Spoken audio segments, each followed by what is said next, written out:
Mr. Robert Morgan, thank you so much for coming to our studios today. You're from Pleasure. Fulcrum Securities. You're the Chief Investment Strategist. That's right, Malika. That's right. I am. Okay, Absolutely. so can you tell us about Fulcrum Securities? Yeah, Fulcrum's it's a broker dealer. We have retail high net worth clients. We have 5 offices. I open the Philadelphia office, but we also have one here in Manhattan. We have 2 in the Washington D.C. area and 1 in St. Louis as well.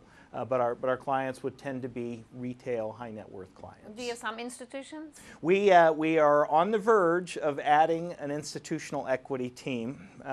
In fact, they should be starting later this week. So it seems like you're growing. We are a growing firm, no doubt about it. So you have an office in Manhattan, but you're headquartered in Pennsylvania. We're actually headquartered in Reston, Virginia, but I'm based in the Philadelphia area where I opened the office there. Well, thank you very much for coming all the way from Philadelphia.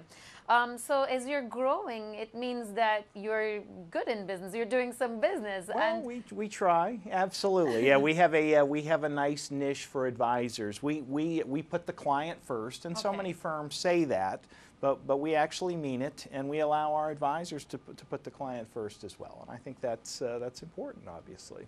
Yes, it is. And let's talk about the future. Let's talk about 2012. Yes. You mentioned that you're expecting the stocks, the equity market, to rally in 2012. Yes. Why yes. so?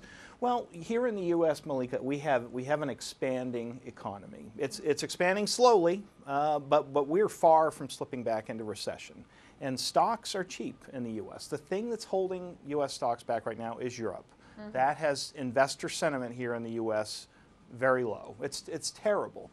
But I believe that Europe is closer to their solution than they are to sovereign defaults. They don't have their solution in Europe yet, but they're getting there. And as we approach that, as we start to see more clarity there, that should allow investor sentiment in the U.S. to rise. You see a solution. How far is that solution? It's hard to say. It's definitely a process that's been 2 steps forward and 1 step back.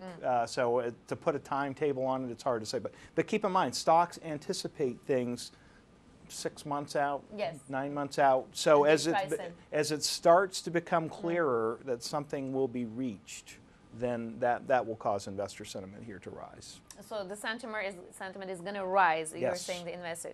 And you also talked about the outperformance of the small cap U.S. stocks. Well, outperformance of large cap. I have been throughout all of 2011. I've been suggesting being in large cap, dividend-paying U.S. growth stocks, avoiding small cap, avoiding international, and that's really been a safe haven. And I say going into 2012, large cap should continue to outperform small cap, but I'm liking the international space more. We're in this global easing cycle from a rate standpoint internationally, so I think U.S. investors can start to dip their toes back in the water in the international space. That's interesting because everyone thinks that the international equities did very good. They outperformed this year, but you're saying international equities will rebound in 2012 due to the global growth, international monetary easing. Is that right? Absolutely. That's what I would foresee. Where do you see emerging markets inside international? We let our advisors really, I guess, pick their spots as far as certain countries or regions, what have you. But I'd say just in general, if I were meeting with a client myself, I would suggest a mixture of developed markets and emerging markets, probably a 50-50 split, something like that. I'd probably underweight Europe because even though I think Europe is going to reach their solution, I think those markets will probably underperform for some period of time. But I would go with maybe like a 50-50 split between emerging markets and developed markets. And among the emerging markets, can you count as some countries? Is Turkey one of them? When it comes to country-specific ideas, I really defer to our advisors on that. Okay. We don't have a huge staff doing research on different regions of the world. So usually I just defer on that.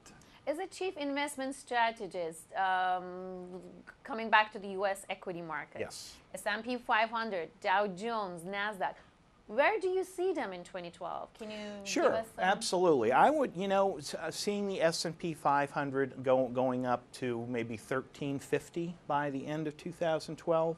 That's roughly a 10% return.